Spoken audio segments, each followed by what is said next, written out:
Now we'll move to the next talk. The next invite talk is by Professor Sudarsan Padhy, ex-director, Institute of Mathematics Applications, Bhubaneswar. May I request my student Sangram to speak a few words about Professor Padhy. Over to Sangram.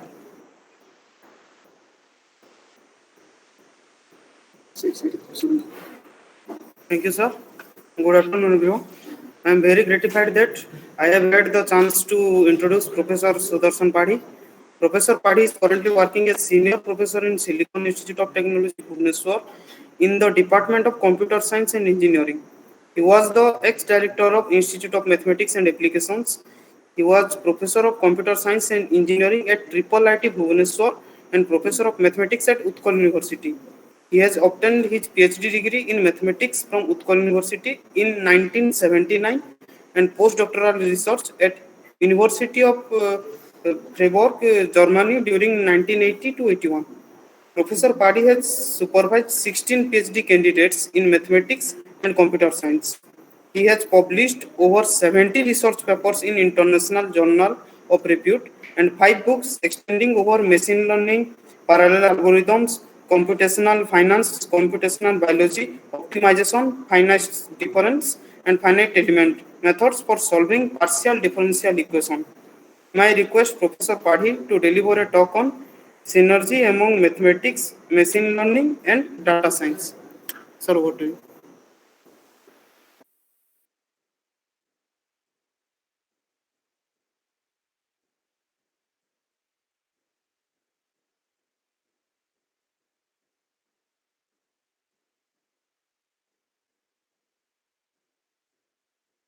Yeah.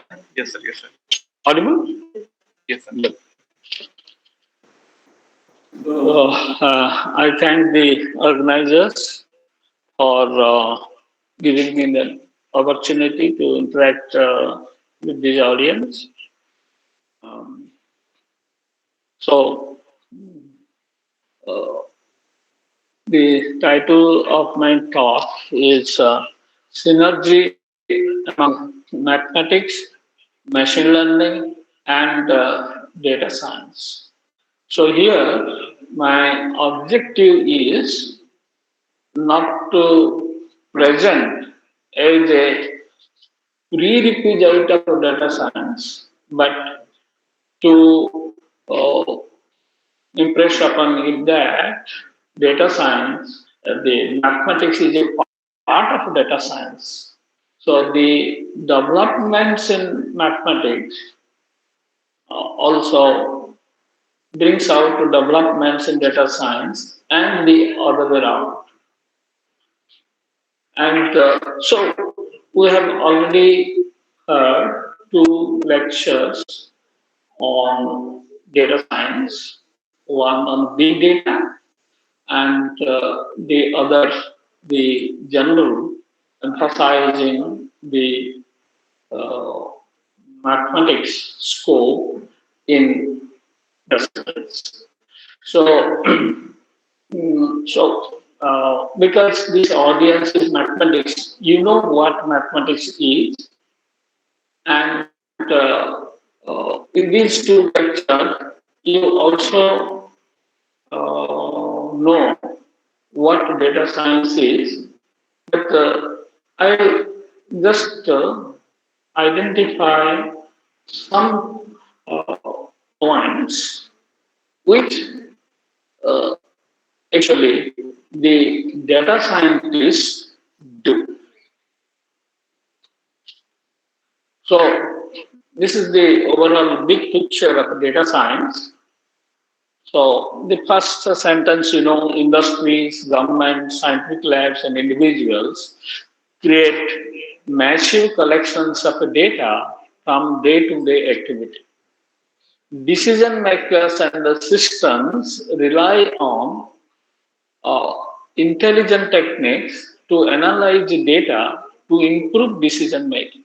Or here, decision makers meant anybody, maybe from government, maybe from industry, maybe from research institutes, everything. So the task of a data scientist is to bring structure to small or big data.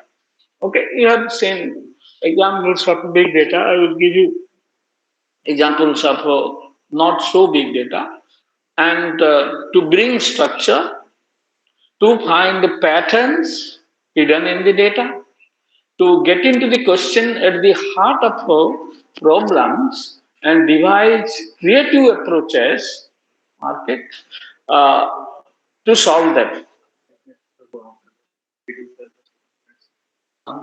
Video ta on kar de.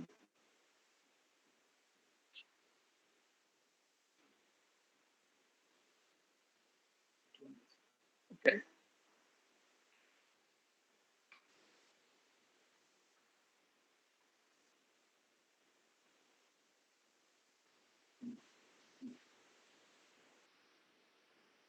Yeah. Fine.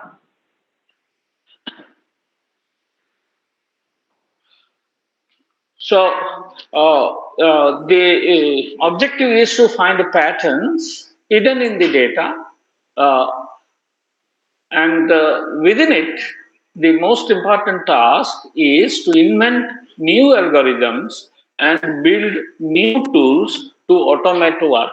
So this is one of the major objectives of data science. Then again, after you build a new algorithm, how good is your algorithm? Means how does the algorithm help to do the intended task, how accurately. So this is the next step, is to evaluate the performance of models used for predictions or findings with rigorous empirical testing. And after this is done, if you are a part of a team in an industry as a data scientist, your final goal is to advise executives on the implications of products, processes, and decisions through effective data visualization and reports. So this is for the industry. The fourth point is important, and to do this, you need to develop some new algorithm if the problem is new, and study the performance. Okay. So, over and above this, conduct undirected research and frame new open-ended industry questions. Not only the existing problems, but some problems which will lead to develop new product, extract huge volumes of data from multiple internal and external sources, and clean and prune data to discard irrelevant information. This is the big data part of it. And finally, recommend cost-effective changes to existing procedures and strategies. So, actually, a data scientist will be three in one. He should be a mathematician, a computer scientist, and also little bit of some management business ideas is necessary if you are a data scientist in an industry. So, for achieving these goals, what you need? You need mathematics and basically, among others, numerical linear algebra, multiple calculus, optimization, probability, and stochastic process, then statistical methods, representation inference, computational statistics, machine learning, and programming, data visualization, reporting techniques, big data analytics, and big data computing platforms like Hadoop and Spark, and business skills. So all these skills are essential if you are a true data scientist. So for a obviously a data science course or a data science encourages all these areas which impart this type of skills. And you know that nowadays where data requirements, exam says that first position of 25 best jobs in USA now, the data science position, and NASCOM gives an estimate that there will be a shortage of about 200 data scientists in India over next few years. So then, as I have So the data scientists require mathematics, machine learning. So what is this machine learning? Uh, Machine learning is endows computers with the ability to learn from data. So it's ability from data. So you are having data, you have to learn. What do you mean by learning? Learning means you improve over task T with respect to performance measure P based on experience E. So, how do you learn? You learn based on experience and improve your task. How do you improve the task? So, improve means you must have some measure. So, that is with respect to your performance measure. So, you start with some data because that is the starting point of all data science. Training data, you develop some learning algorithm or use a learning algorithm, you get a trained machine, then you give some query, then the machine answers. So that is machine learning. So why do you use machine learning? Because this is we have a growing number of online data and their availability, budding industry, computational power is available, progress in theory algorithm. So nowadays, computational power is also available along with the size of the data. Still then, you need some efficient algorithm to obtain information from the data. So these are some specific uh, uh, topics which are essential in machine learning, no, computer science, domain of interest, because where you apply, that is your domain of interest, optimization, statistics, probability, calculus, measure theory, linear algebra. So these are some topics uh, which are essential when you study machine learning or develop algorithms in machine learning. These are some few. There are many others we also require. For example, even pure maths like functional analysis, topology, they are also essential. Now, they have been used fruitfully for developing algorithms which are actually used in practice. So here the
Yeah. Okay. So, eh,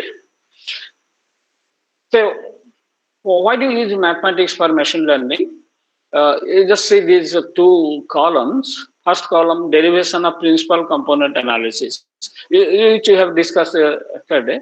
What you require there is, this is just some examples: linear algebra, vector spaces, function spaces, matrices, linear operators, matrix decomposition, and gradient based matrix factorization and collaborative filtering.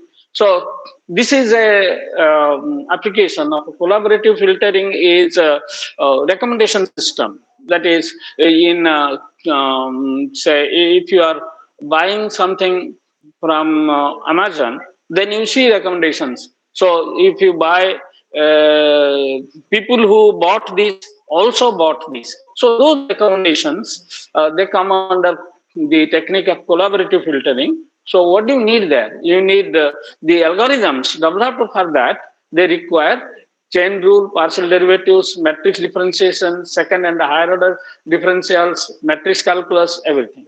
Then probabilistic study of regression. So they are necessary. So now, with this overall structure, I will now take up some few examples where exactly we use machine learning and what are the processes of getting conclusion from a given data. So this is a first example is a two-class classification problem.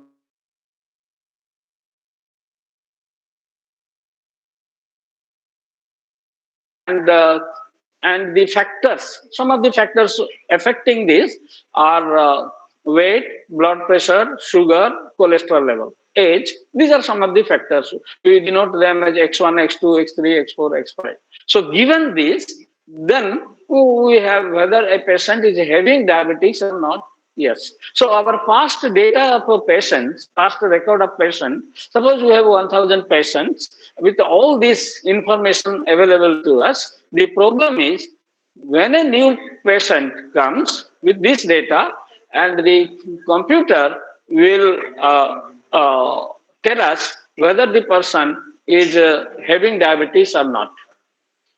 Then, so this is what is known as a classification problem. No, we are classifying a given disease is having diabetes or not, and we consider this one. Say regression problem. Example is suppose we want to predict rainfall. Yeah, no, I will just whatever rainfall. Yeah. Suppose you take the, you want to predict rainfall in July, first week, and you take the satellite image of a cloud for fourth week of June, third week of June. The satellite image gives you the amount of water vapor and other aspects, and you have past data, say for the last 20 years, the satellite image, and the image is represented numerically as a matrix, because for each image is a pixel, and finally you are given a matrix. So corresponding to the data for third and fourth week of June, and we know the quantity of rainfall. So if you want to predict, say, rainfall in say July, then you consider 2020. Say suppose you want to predict for 21, then you take the data from 2000 to 2020. At 2021, take the data of third week and fourth week of images, and then we will get the prediction. And these are only two things I have specified. These are known as the features or attributes. And so past features are known, and we are getting the response or the predictions we obtain. So this is called a regression problem. Here we are predicting the quantity of rainfall. So when you are predicting a quantity, then that becomes a regression problem. If you are predicting a category like having disease or not, or many other classification problems are, they come under classification problem. So given a problem, suppose it can be represented as a classification regression problem, then you can use the corresponding algorithm for that. Say stock index prediction. Now, you know several factors, say risk-free interest rate, price of gold, price of petrol, US dollar, INR, exchange volume, stock index. What is the stock index? You have to predict the stock index for maybe next 3-4 days. Then you consider the past data for 2, 3, 5 years and the corresponding features or attributes of the stock index values and use, therefore, here you use a regression algorithm for predicting this. So the application domains are classification problem, regression problem. There are others like clustering mentioned by previous speakers. Other is dimensionality reduction, because the data which you get are having actually high dimension in many cases, and use these to have some, these are some actually some application successes of using this speech recognition, computer vision, robo control. This led to autonomous cars. Nowadays it has become a reality in US. Then medical diagnosis, because we have driverless cars are there. Medical diagnosis, biosurveillance, genomic analysis, stock market analysis, spam filtering, credit card fraud. They are all practically used nowadays. Detecting network intrusion, detecting latent factors, bioinformatics, machine translation that you see always in Google. When you Google it, and if some passage is in France, you translate, you get the translation. So these are all the product of machine learning. So you are given data, they all follow the same pattern. Given data, then you learn the data using these algorithms, and finally you give a new data, then you get the prediction. So this is an example of image denoising. You want to have some security, you send this is the original image, some noise is added, then denoised at the receiver's end. Then these are following machine learning. How do you achieve this? So all those successes, how do you achieve this? These are achieved by using these techniques. I have listed some of the often used techniques: linear regression, logistic regression, neural network, genetic evolutionary algorithm, Bayesian decision theory, decision trees, hidden Markov models, kernel methods, support vector machine, clustering method, graphical methods. These are the whole area of probabilistic graphical method, causality and inference. These are very interesting applications nowadays. Ensemble method, deep learning is the most important area of machine learning nowadays, because majority of the application which are developed with huge volume of data, they are using deep learning. So the key ingredients of machine learning is data. Data are obtained, data may be structured, unstructured, unclean, messy. But so first step is to make your data usable for the algorithm. So that's the first thing. And then the data is expressed in the form of numbers. So if you have image, you get a matrix. If you have some already some numerical data, it's good. You can use directly. In some cases, you can use write down the data in terms of graphs in social networks. The data are graphs. So we have some algorithm how to handle graphs directly. And sometimes the data are strings and text. So they can be handled directly through the corresponding algorithms. So, okay, now let me skip. So typical machine learning and data mining problems are document search, cancer diagnosis, marketing. I'm just mentioning. I do not have time to make search. Document search means we are given several documents. Then the machine will tell it what is the topic of that document. Whether it is from science, history, politics, etc. And diagnosis example I have given for marketing data. You have some given data of age, income, etc. Then find the data on customer. Then how will you develop an algorithm for improving your sale? So these are some of the applications. So when you design a machine learning algorithm, tell me how long should I continue? Okay, how long? Huh? नहीं जितने कहले मैं सेती करी because my slides will continue for 2 hours. You decide. Not more than 45 minutes. Not less than 30 minutes. Okay. Okay. So you tell me the upper bound. Another 10 minutes. Okay, I will manage to do within 10 minutes.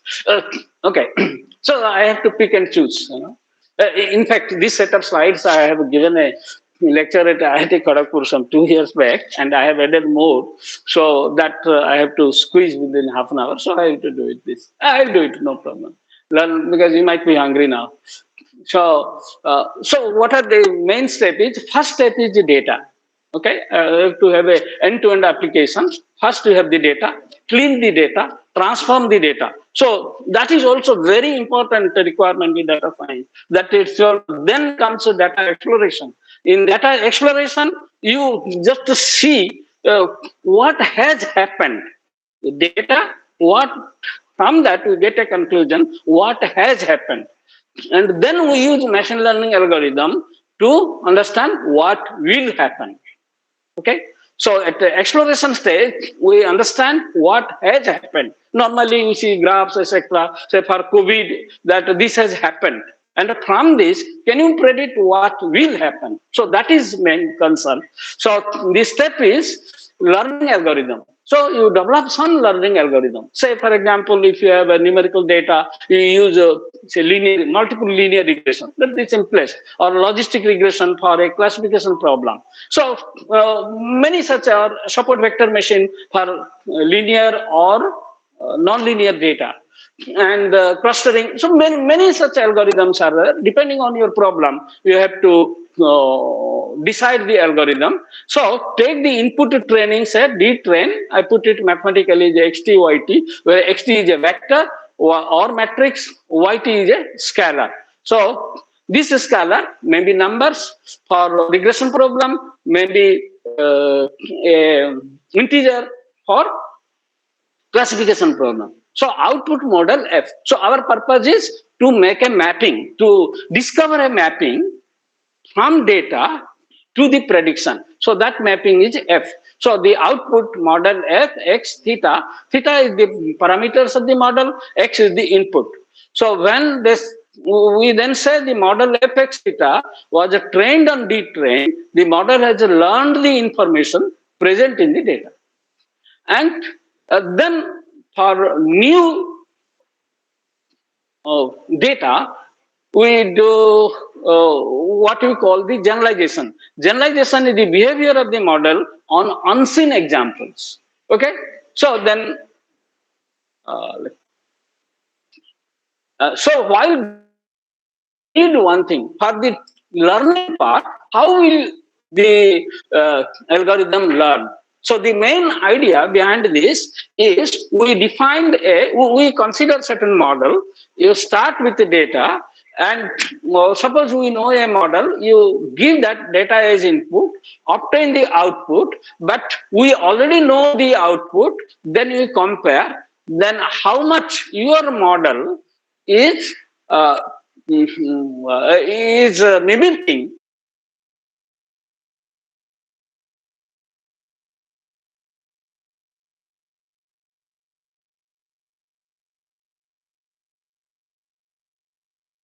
that is F, and obtain the output f of x theta, and how far it differs from the cases which we already know. So that gives you a loss function. So first we decide a loss function. So the maybe for a standard regression, loss function is y cap minus y square, and obviously our model should be such that the loss function is minimized. So ultimately, every algorithm finally reduces to an optimization problem: minimize the loss function. Okay, all learning algorithms you use, the next step is to minimize the loss function, and the loss function will be containing the parameters of the model. So you obtain the parameters as a solution of the minimization of the loss function. There we may normally we use, because that function is always nonlinear, you use a nonlinear optimization problem, and mostly convex optimization is used. Of course, to simplify it, we get a convex optimization. If your objective function is not convex, then we develop a sequence of convex optimization and solve it, because we may not get an exact solution to a non-convex optimization problem. So I will give you one example here. Suppose you consider a simple case of say Lasso. You have maybe I'll skip that. So, and after you obtain the solution of the optimization problem, then we determine the parameters of the model. Your model is ready for use for facing the query. So that's what I have discussed about supervised learning.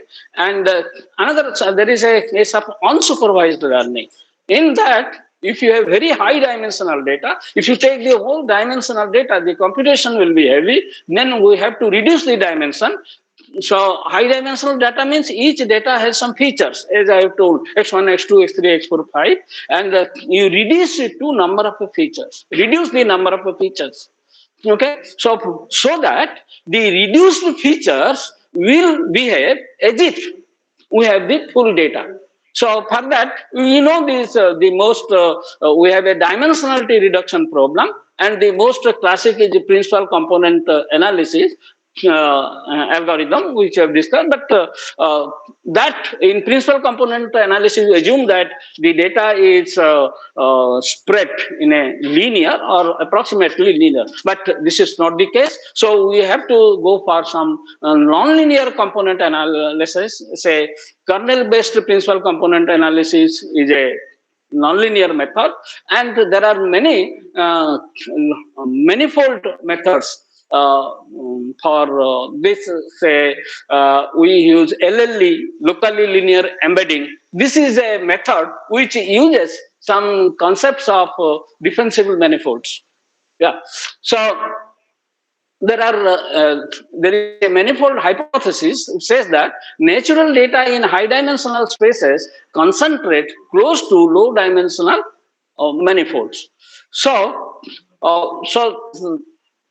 Therefore, before you use a learning method, maybe sometimes you are required to reduce the dimension data, then reduce the dimension using one of the techniques, then use a learning algorithm. So we include one more step in that. So you consider this example, Lasso coefficients. So this is the first part is our usual error. Y is the observed value, and this is the model, and then we regularize it using some term j equal to 1 to n mod beta j. These are the parameters. So here we see this formulation, we get mod beta j. So this function is not differentiable. It's a convex function, but it is not differentiable. So you are directly the optimization method is not applicable. Here we use the concept of known as subgradient, because in our derivative algorithm we have to first take the gradient, the necessary condition for this grad f is equal to 0. But we cannot find the gradient here because of presence of the mod beta j here. So we use what is known as the subgradient. You see, the concept subgradient, which has been developed by optimization people, they directly are used in finding out the solution of this problem, the Lasso. This is a very useful method which reduces the dimension in the regression problem. Because in the sense that it makes many of the coefficients exactly zero. So it tells you that exactly what are the features which are very much useful for your problem. Okay, we have a probabilistic graphical models. They are very beautiful things nowadays. A lot of work is being done, including AI and many more. I don't have time to discuss with you, but I have just mentioned that the probabilistic graphical model, which starts with a causality and inference done by Jodea Pearl, he got Turing Award for 2011. And so these are things they have been developed using probabilistic graphical models. And then kernel methods are usual SVM methods, which are developed in from 1995. They are used, usually SVM is used for small data set. If you have a very large data set, go to deep learning. Deep learning can be used only if you have large data set, millions and above. Otherwise, if you use deep learning technique, it is a wastage of time as well as accuracy. So this SVM method is very fruitful in solving the classical mm, classification and regression problem. So SVM has been used successfully in bioinformatics problem. Here we have recently solved one problem in computational biology where we classified the enzymes. How do you classify enzyme? Actually, we have developed a method which is very much more accurate than the existing method. So this is very recently published in this journal, and later on we have also improved this same work which I have shown you. It has been published in a very journal having more than 4 point. Then for a regression problem, you can use SVM for regression problem. Here I am just giving. I don't have time to describe. This is our very recent publication on a hybrid, a novel Lasso TLBO SVR hybrid model for an efficient portfolio construction. So we have constructed a portfolio which actually outperforms the existing portfolios. Lasso is the method I have just discussed. So we have used this Lasso to reduce the dimension. Actually, the normal there are some more than we have taken some more than 20 economic factors, out of which we have first reduced the dimension, then used the support vector regression method, and the parameters of SVR are determined by a evolutionary algorithm type, teaching learning based method, and finally we obtain the returns predicted from that. After obtaining the returns, then we used how much to construct a portfolio by taking how much portion of each stock we must take so that the portfolio will have less risk and more returns. So this is our very recent 2020 publication. This Okay, so the another improvement direction for SVM is multiple kernel learning. Instead of a single kernel, you can use several kernels, and then also improve the efficiency that we have done from work on it, and we could get very good results. I don't have time to describe them.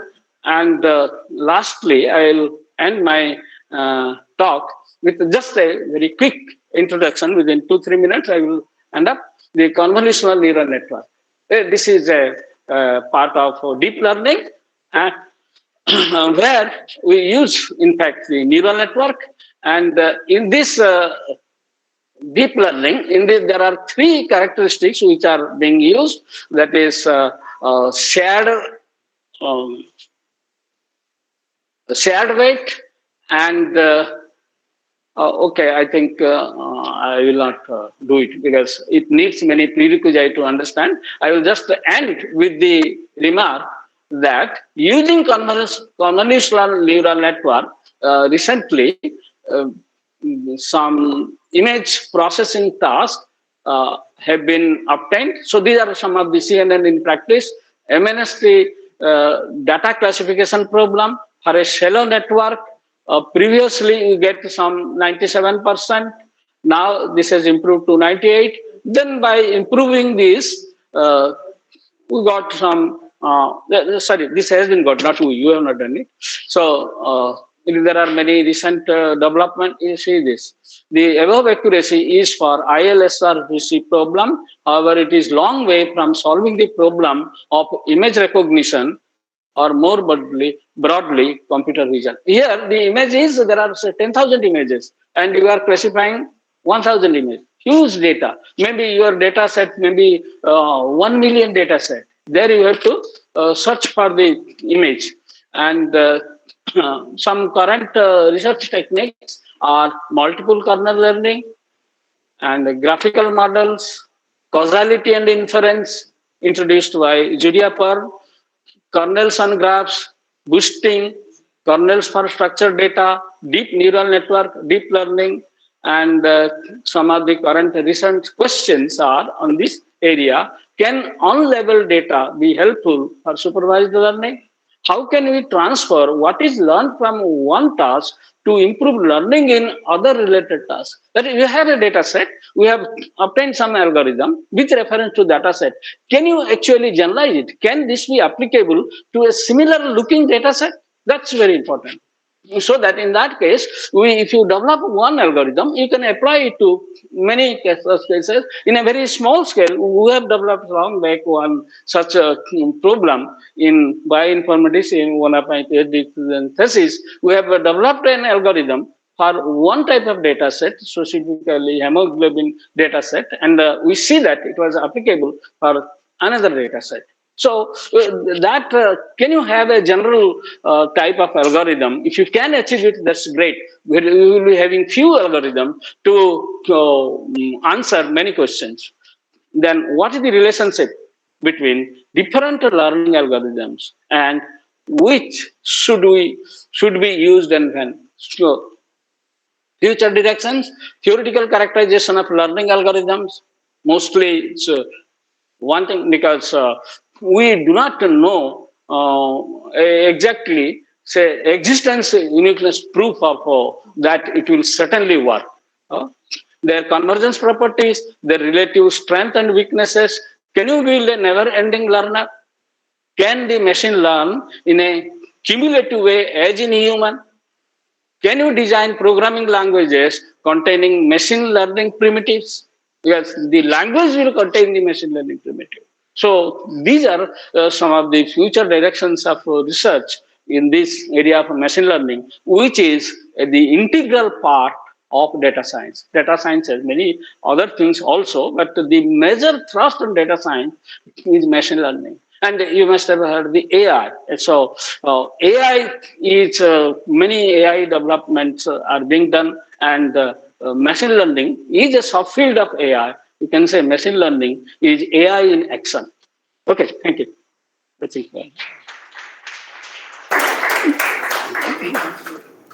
So, dear participant, is there any questions?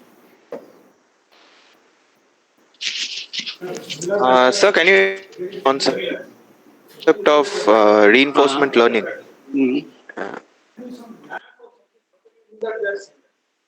Put up. Mm. Mm. Mm. That actually that is one of the challenges we have said. But you can think from the nature of the data. If you have some domain knowledge, then from the nature of data, you can guess the similarity. Then try if it works well and good. This is that is at this stage now. But those things questions has to be answered in general. Yeah, that's main research area. But within dataset, you define similarity, etc. That is there that is being used for clustering problems everywhere. That similarity is defined when you are defining kernels. Then also we define similarity. Some different ways we define similarity within a given dataset. But when you are using one dataset and use this algorithm, new dataset, so that is no some general ideas has not yet been developed.